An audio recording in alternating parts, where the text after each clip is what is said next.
Hello student, how are you? कैसे हैं आप? मैं हूं आपका अपना मुकेश सर। और डियर स्टूडेंट, जैसे कि आप मेरे पीछे देख पा रहे होंगे, यह है नाभिकीय रिएक्टर, जिसको हमने कल पढ़ा है। ठीक है, नाभिकीय विखंडन की अभिक्रिया कैसे नियंत्रित और अनियंत्रित श्रृंखला अभिक्रिया संपन्न होती है, वो हमने देख रखा है। आज हम पढ़ेंगे क्या चीज? नाभिकीय संलयन। ठीक है, और सूर्य में ऊर्जा का स्रोत क्या है, उसके साथ साथ कार्बन नाइट्रोजन चक्र, हाइड्रोजन हाइड्रोजन चक्र देखेंगे, और नाभिकीय विखंडन और नाभिकीय संलयन में डिफरेंट भी देखेंगे। ठीक है, तो चलिए देखते हैं क्या है नाभिकीय संलयन।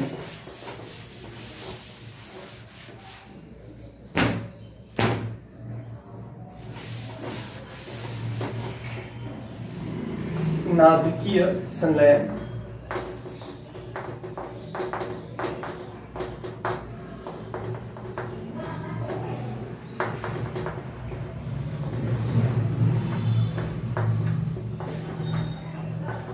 क्या होता है डियर? इधर सुनिए। जब दो छोटे नाभिकों को आपस में मिलाकर यह संलयित कराया जाता है, तो उनके संलयन के फलस्वरूप एक बड़ा नाभिक बनता है। इस बड़े नाभिक का द्रव्यमान हमेशा इन छोटे नाभिकों की तुलना में कम प्राप्त होता है। द्रव्यमान में यह क्षति आइंस्टाइन के द्रव्यमान ऊर्जा समतुल्यता नियम के अनुसार E = mc² के अनुसार द्रव्यमान में कमी क्षति किसमें बदल जाता है? ऊर्जा में बदल जाता है।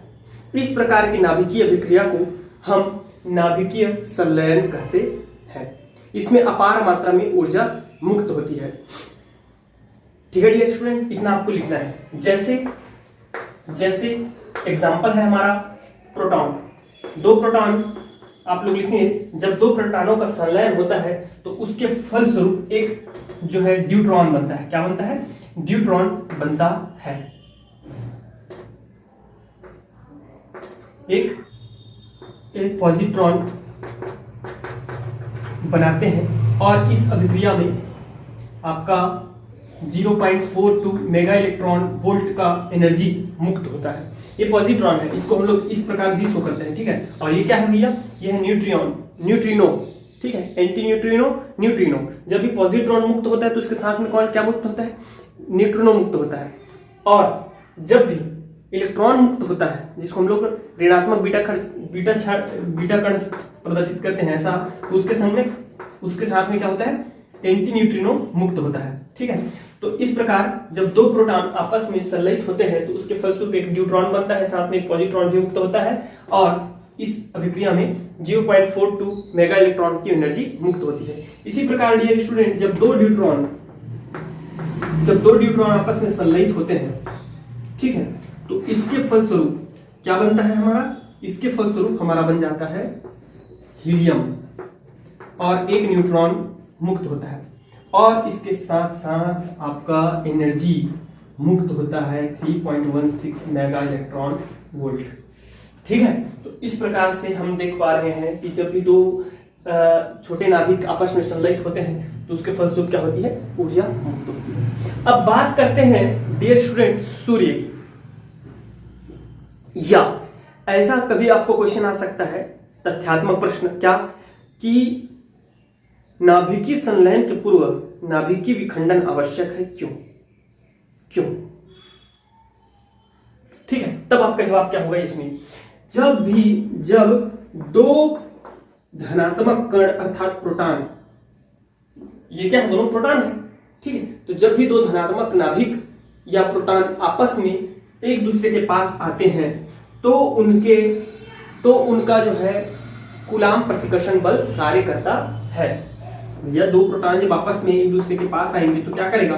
कूलाम प्रतिकर्षण बल कार्य करेगा कि नहीं करेगा? बताओ, एक दूसरे के पास आ पाएंगे क्या? नहीं ना आ पाएंगे। ऑटोमेटिक बताइए मुझे, ऑटोमेटिक कभी भी आपका ऑटोमेटिक नॉर्थ पोल आपस में कभी पास आएगा क्या?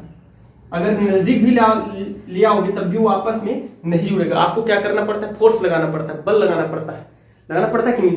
दो चुंबक के नॉर्थ पोल को जोड़ने के लिए आपको क्या करना पड़ता है? कार्य करना पड़ता है, बल लगाना पड़ता है, तब जाके जुड़ेगा, अन्यथा नहीं जुड़ेगा। लेकिन इसी के जगह में हम लोग एक साउथ को और एक नॉर्थ को लाएंगे तो अगर पास में थोड़ा पास में लाकर रख दिए उसके चुंबकीय क्षेत्र में, तो ऑटोमेटिक उसको क्या कर लेगा, अट्रैक्ट कर लेता है। करता है कि नहीं करता है?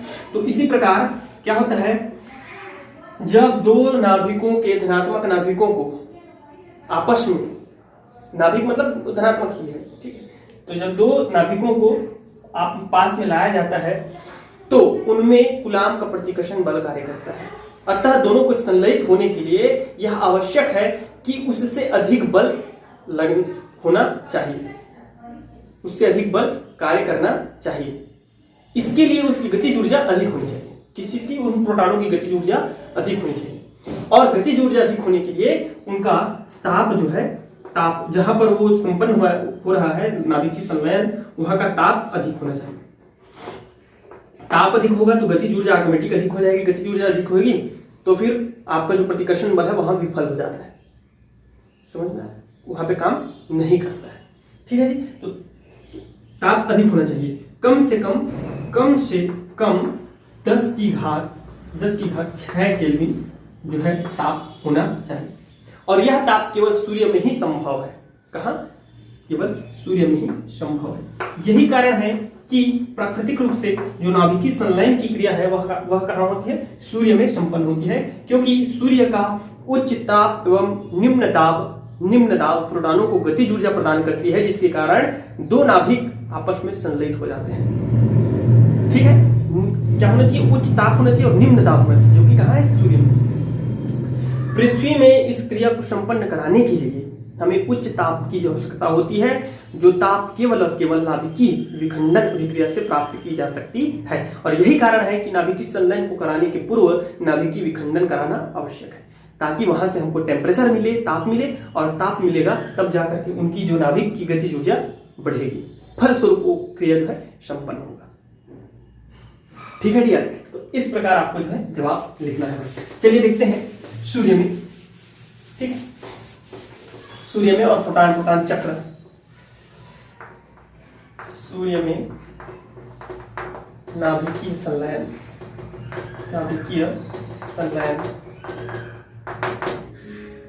या सूर्य में ऊर्जा का स्रोत। सूर्य में ऊर्जा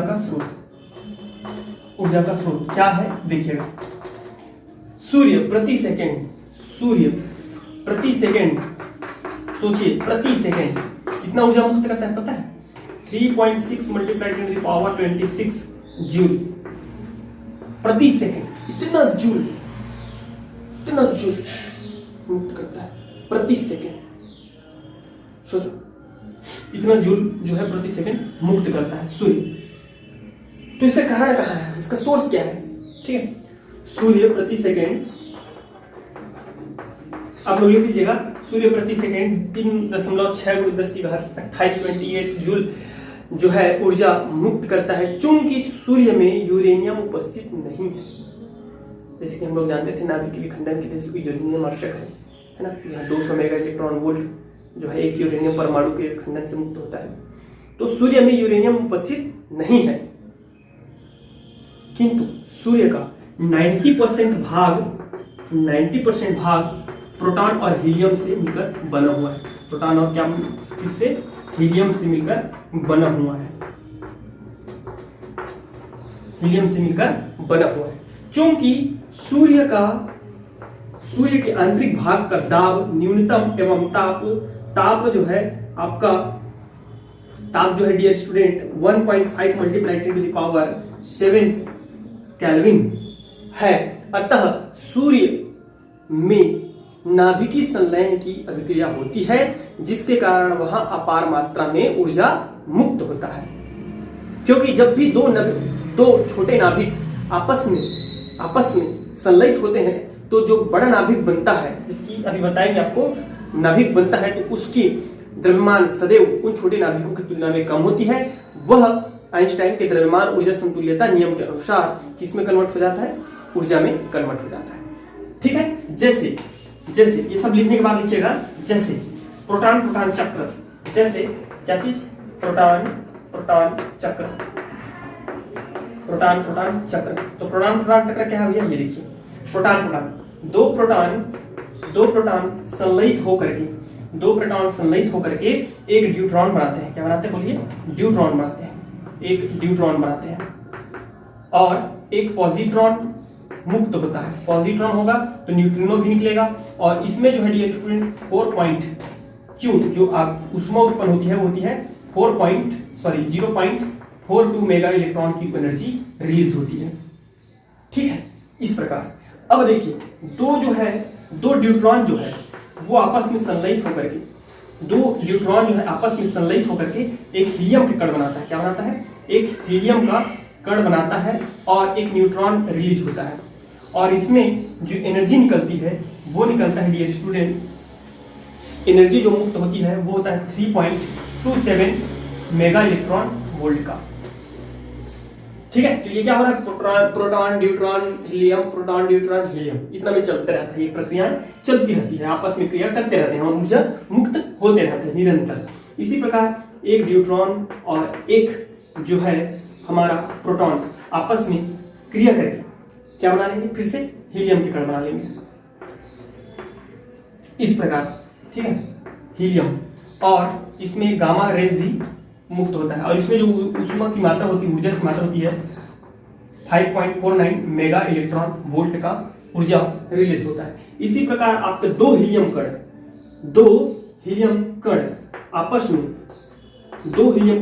में संलयित होता है। आप इसको इधर लिख दीजिए या इधर लिख दीजिए, फर्क नहीं पड़ता है, सब में इधर लिखा हुआ तो इसमें भी इधर लिख देते हैं। चलिए, दो हीलियम कण आपस में संलयित होते हैं और एक हीलियम के ही कण, ठीक है, प्लस प्रोटॉन बनाता है।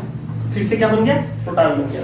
ठीक है, और इसमें जो है ऊर्जा ऊष्मा जो उत्पन्न होती है डियर स्टूडेंट आपका 12.86 मेगा इलेक्ट्रॉन वोल्ट। ये देखिए, तो वही चीज आपस में देखिए, प्रोटॉन से चालू हुआ था और फिर प्रोटॉन टैग खत्म हो गया। दो प्रोटॉन यहाँ से स्टार्ट हुए थे क्रिया में, दो प्रोटॉन रिलीज हो गए।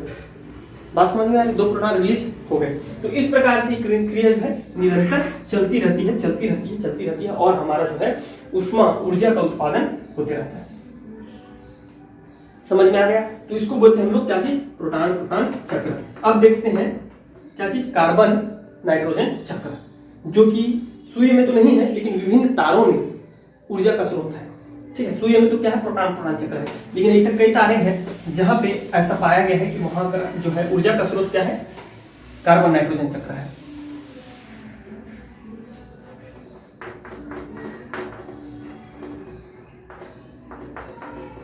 चक्र डियर स्टूडेंट ये सुनिए, एक अमेरिकन वैज्ञानिक थे।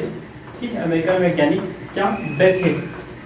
तो बेथे के अनुसार 4 हाइड्रोजन परमाणुओं का हीलियम में संलयन, भाई 4 हाइड्रोजन परमाणु ये देखिए से हीलियम में संलयन जो होता है वह इसमें बदल जाएगा, हीलियम में बदल जाएगा। ठीक है, और आप इसको काउंट मत कीजिए, इसको हम लोग बैलेंस करेंगे, सब देखेंगे, अभी पूरा प्रक्रिया देखेंगे एकदम बेहतरीन तरीके से, ट्रिक सब दूंगा आपको। ठीक है, आता भी है। तो हाइड्रोजन परमाणु का हीलियम परमाणु में जो संलयन है वह नाइट्रोजन के ऊपर कार्बन की उत्प्रेरकी क्रिया के कारण होता है।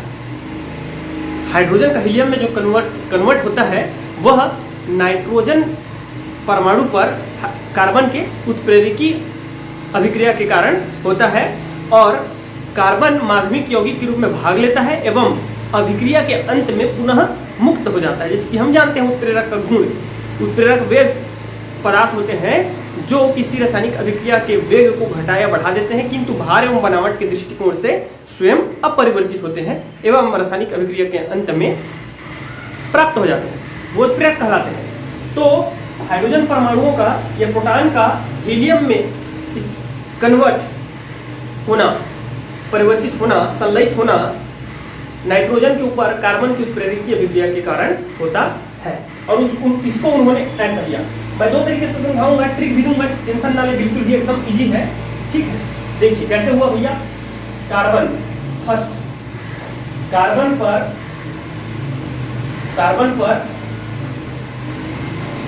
प्रोटॉन को एक्चुअली हम किस में कन्वर्ट करना है? हीलियम में कन्वर्ट करना है। देखिएगा लास्ट में कैसे बनेगा, एकदम बेहतरीन है। ठीक है, हीलियम में कन्वर्ट करना है। तो ये क्या हो जाएगा डियर स्टूडेंट? 12 1 13 13 और ये हो जाएगा 7 आ गया, मतलब ये नाइट्रोजन में कन्वर्ट हो गया। जब भी प्रोटॉन का किसी से विक्रिया होगा तो याद रखिएगा क्या चीज निकलेगा? ध्यान में रखना है आपको, गामा रेज, गामा कण निकलता है, ठीक है। अब देखिए ये नाइट्रोजन जो है, नाइट्रोजन N7, यह क्या करता है,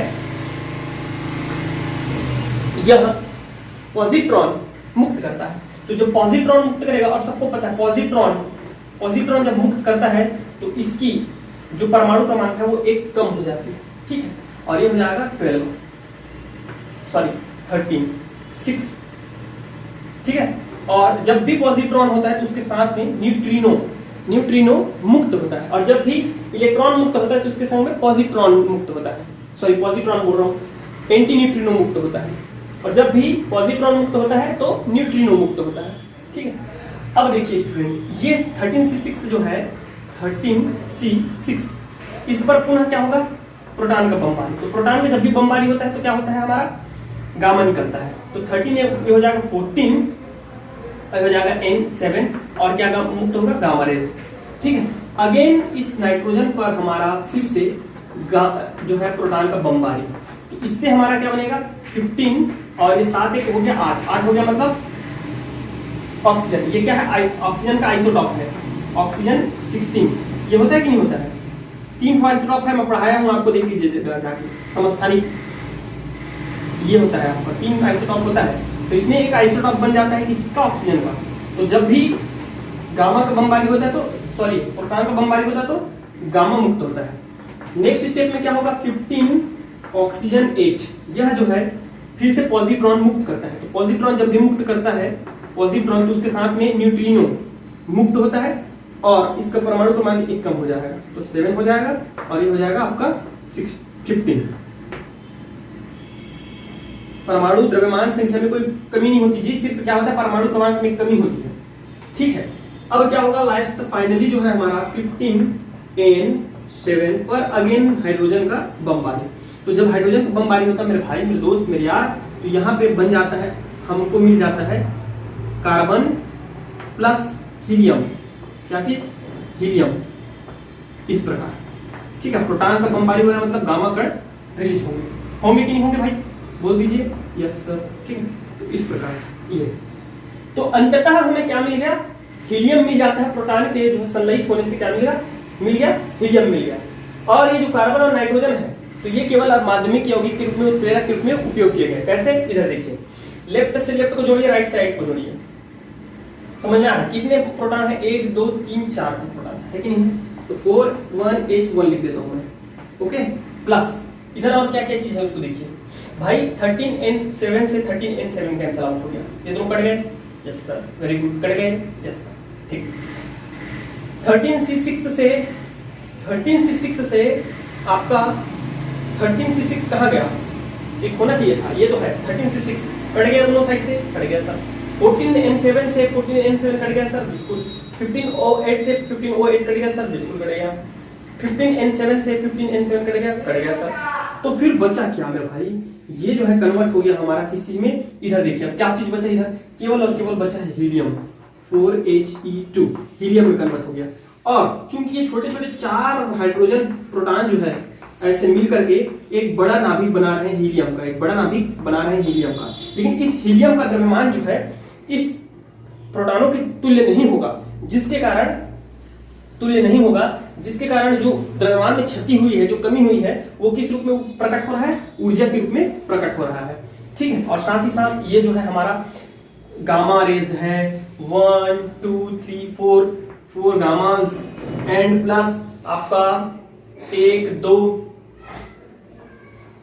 तो हमारा क्या निकला, पॉजिट्रॉन निकला है, प्लस और क्या चीज, और कुछ, यस, न्यूट्रिनो, 2 न्यूट्रिनो निकलेगा, जब 2 पॉजिट्रॉन निकलेगा। तो अब इस प्रकार देखिए संतुलित है 100%। 4 जो है परमाणु द्रव्यमान संख्या, 4 तक परमाणु द्रव्यमान संख्या, 4 तक आपका क्या होना चाहिए, प्रोटॉन होना चाहिए, परमाणु द्रव्यमान संख्या। तो 2 यहाँ है, 2 कहाँ है, पॉजिट्रॉन के रूप में है, पॉजिट्रॉन के रूप में, समझ में आ गया। अब इसका चक्र देख लेते हैं, ये थोड़ा आपको डिफिकल्ट लग रहा होगा, इससे मैं इजी वे में इधर समझा देता हूँ एकदम सरल तरीके से। क्या करना है, एक बड़ा सर्कल बनाना है आपको चक्र बनाने के लिए, लेकिन यहाँ पे थोड़ा सा मुझे गड़बड़ लग रहा है यार, जगह की थोड़ा सा कमी हो जाए लग रहा है। ये बन गया। ठीक है डियर, अब देखिए 1 2 3 4 5 6। ठीक है, मैं बता रहा हूं आपको, ध्यान से लिख लीजिएगा। 12C6, इस पर हमने प्रोटॉन का बमबारी करवाया। प्रोटॉन आ रहा है 1H1, आपको दिख रहा है, उम्मीद करता हूं आ रहा है, इस पर क्रिया करने आ रहा है। और जब क्रिया संपन्न हो जाती है तो एक गामा कण निकल रहा है, तो गामा कण हम लोग निकाल देते हैं इस प्रकार से। गामा निकल गया और बना क्या, 13N7 बन गया। 13N7। अब इस 13N7 पर ये जो है पॉजिट्रॉन मुक्त कर रहा है और न्यूट्रिनो मुक्त कर रहा है। पॉजिट्रॉन और न्यूट्रिनो दोनों मुक्त कर रहे हैं, इसलिए इधर एरो बना दीजिएगा। पॉजिट्रॉन, ठीक है, मेरे पास थोड़ा जगह की संकीर्णता कमी है, नहीं तो ये बहुत बेहतरीन दिखता भी है। और एक न्यूट्रिनो बाहर निकल गया। ठीक है, अब नेक्स्ट स्टेप में क्या हो रहा है, 13C6, इससे कन्वर्ट किस में हो गया, ये कन्वर्ट हो गया। एक पॉजिट्रॉन निकला, एक न्यूट्रिनो निकला, तो ये कन्वर्ट हो गया 13C6 में कन्वर्ट हो गया, है ना। अब ये 13C6 क्या कर रहा है, इसमें प्रोटॉन आ रहा है, जुड़ रहा है, तो इसमें प्रोटॉन जुड़ने आएगा। यहाँ पे क्या आ जाएगा, प्रोटॉन जुड़ने आएगा, ये प्रोटॉन आएगा। और प्रोटॉन जब भी आता है तो क्या निकलता है, गामा रेस जो है बाहर निकलती है, गामा किरणें बाहर निकलती है इस प्रकार से। अभी कन्वर्ट किस में हो जा रहा है, 14N7 में कन्वर्ट हो गया और गामा क्या हो गया, निकल गया बाहर।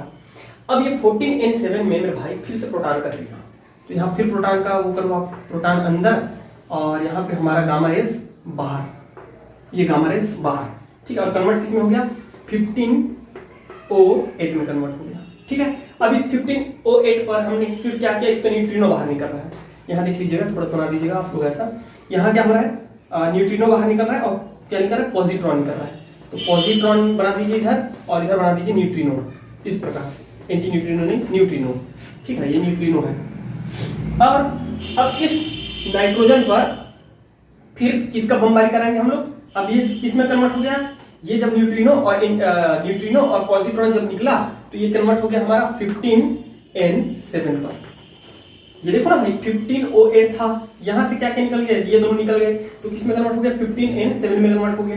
अब 15N7 पर हम फिर प्रोटॉन का बमबारी कराएंगे। तो प्रोटॉन का जब भी बमबारी कराते हो तो उसके साथ में हमारा निकल जाता है इस प्रकार से, प्रोटॉन 1H1, और ये निकल गया हमारा क्या चीज, पॉजिट्रॉन, सॉरी पॉजिट्रॉन नहीं, गामा रेस बाहर निकल गए। ठीक है, और कन्वर्ट हो गया किसमें, फिर से ये देखो ना 15N7 पर मैंने किसका बमबारी कराया, हाइड्रोजन का बमबारी कराया, तो निकल गया गामा, गामा भी निकलेगा और उसके साथ साथ एक चीज और निकलेगा, 3 ठो यहाँ निकालेंगे हम लोग। ये गामा निकलेगा और उसके साथ साथ में हीलियम भी निकलेगा। ये गामा है प्रोटॉन का बमबारी 4He2। ठीक, और कन्वर्ट किसमें हो गया, 12C6 में, that is a carbon nitrogen चक्र। ठीक है, तो इस प्रकार आपको कार्बन नाइट्रोजन चक्र बनाना है। मजा आया कि नहीं आया। तो मेरे भाई क्या है कि ऐसे तारे जिनका ऊर्जा जो ऊर्जा मुक्त करता है, जिसकी सूर्य हमारा प्रति second 3.6 multiplied 10 to the power 26, 3.8 multiplied 10 to the power 26 joule ऊर्जा मुक्त करता है, तो उसके समान जितना ऊर्जा मुक्त करने वाले जो तारे हैं या उसके बराबर या उससे कम, उसमें प्रोटॉन जैसे कि अभी इसके प्रीवियस में मैं जस्ट पढ़ाया हूं, प्रोटॉन चक्र होता है। लेकिन उससे ज्यादा ऐसे और कई तारे जो सूर्य से भी ज्यादा ऊर्जा क्या करते हैं, मुक्त करते हैं। ठीक है, प्रति सेकंड, तो उनमें कार्बन नाइट्रोजन चक्र संपन्न होता है। दैट्स क्लियर, सबको अच्छे से क्लियर है भाई, दोनों को समझ लीजिए अच्छे से। ठीक है, देख लीजिए। ओके, तो ऐसा आपको बनाना है। चलिए देख लेते हैं नाभिकीय संलयन और नाभिकीय विखंडन अभिक्रिया में डिफरेंट। और एक चीज और बच गया है हमारा, क्या चीज, नाभिकीय विक्रिया और कौन सा विक्रिया, रेडियो सक्रिय अभिक्रिया में जो है अंतर। तो दोनों अंतर को हम लोग देख लेते हैं फाइनली, उसके बाद ये हो जाएगा हमारा चैप्टर का द वाला इंग।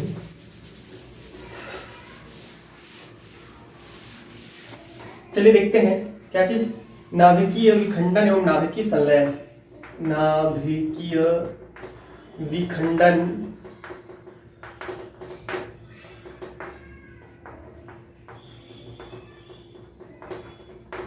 फिजन एंड फ्यूजन नाभिकीय संलयन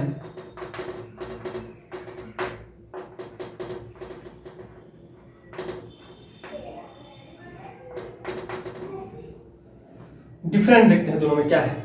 फर्स्ट आप लोग लिखते जाइएगा, मैं बोलते जा रहा हूं, ठीक है। नाभिकीय विखंडन में एक बड़ा नाभिक दो हल्के नाभिकों में टूटता है। एक बड़ा नाभिक दो हल्के नाभिकों में टूटता है, जबकि नाभिकीय संलयन में दो हल्के नाभिक संलयित होकर एक बड़े नाभिक का निर्माण करते हैं। दूसरा डियर स्टूडेंट, इसमें प्रति सेकंड जो ऊर्जा मुक्त होती है वह कम मात्रा में होती है, 2.4 मेगा इलेक्ट्रॉन वोल्ट। अधिक मात्रा में इसमें अधिक मात्रा में ऊर्जा मुक्त होते हैं, 200 मेगा इलेक्ट्रॉन वोल्ट प्रति सेकंड, ठीक है। जबकि यहाँ जो एनर्जी मुक्त होती है वो थी 2.4 मेगा इलेक्ट्रॉन वोल्ट पर सेकंड। ओके, थर्ड देखते हैं, आप लोग लिखते जाइएगा। थर्ड, यह सामान्य नॉर्मल टेम्परेचर पर क्या होता है, संपन्न होता है। यह सामान्य ताप पर संपन्न होता है, सामान्य ताप।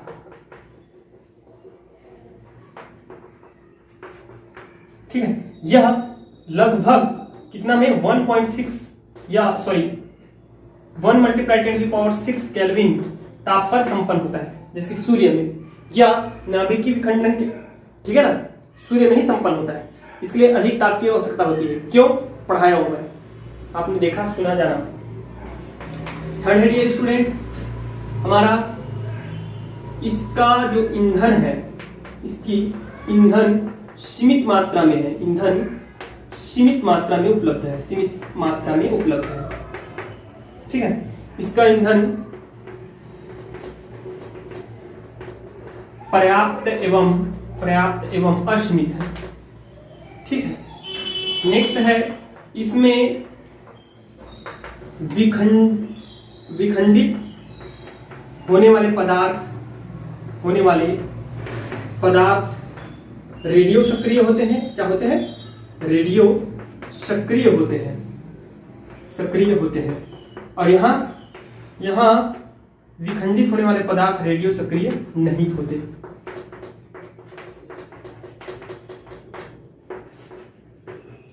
रेडियो सक्रिय नहीं होते, ठीक। और लिख सकते हो, ये जो होता है वो यह रासायनिक यह नाभिकीय अभिक्रिया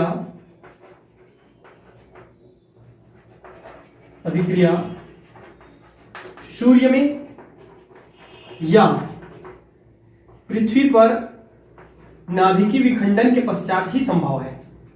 नाभिकीय विखंडन के पश्चात ही संभव है, या सूर्य में होता है या तो पृथ्वी पर नाभिकीय विखंडन के पश्चात ही संभव है। क्यों?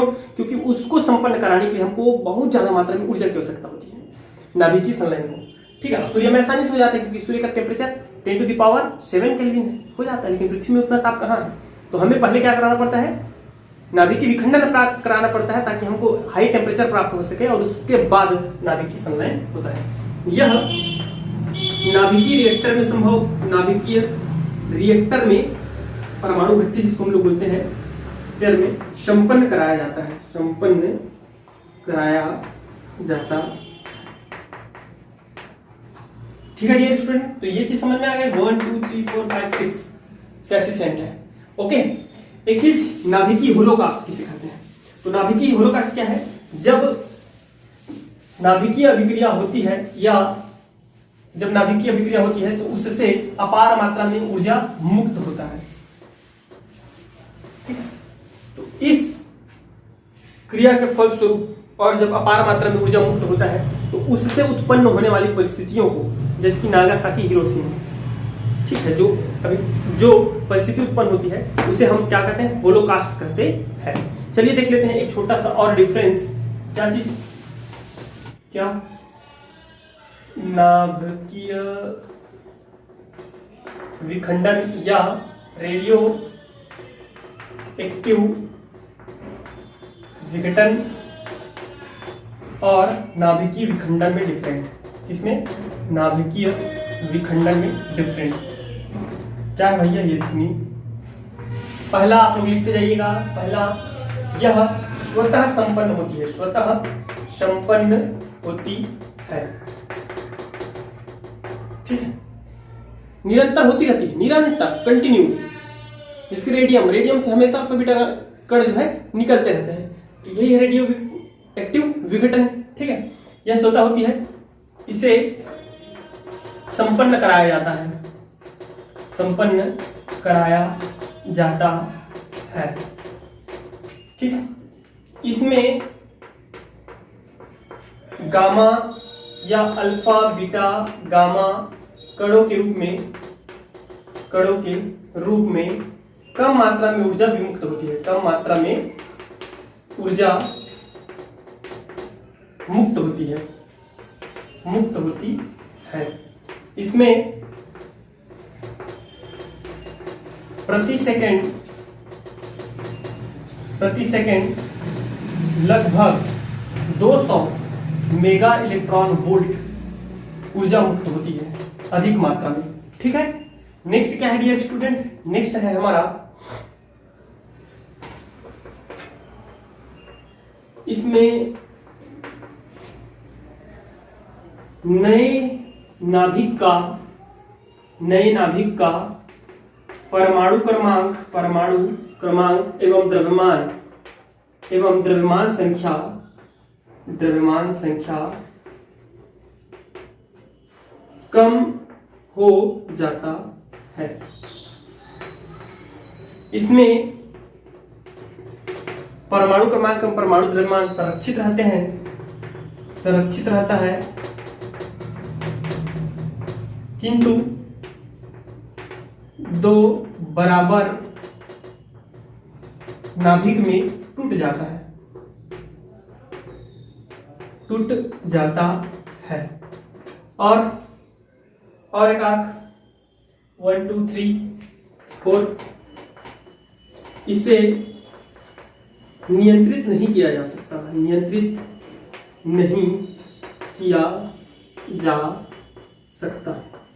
ठीक है, और इसे नियंत्रक क्षण जैसे कैडमियम के क्षण के द्वारा नियंत्रित किया जा सकता है। ठीक है, तो इस प्रकार आपको जो है स्टूडेंट इसको लिखना है। तो ये वाला चैप्टर हमारा हो जाता है क्या चीज? द वाला इंद्रभाई। ठीक है, हम लोगों ने पूरा जो है फिजिक्स 13 चैप्टर्स कंप्लीट कर लिए। 13 चैप्टर्स बच गए। हाँ, अर्धचालक युक्तियां। ओके, ये वाला हो जाता है द इंद्र भैया। और आपका सबका बहुत बहुत many thanks. Best of luck.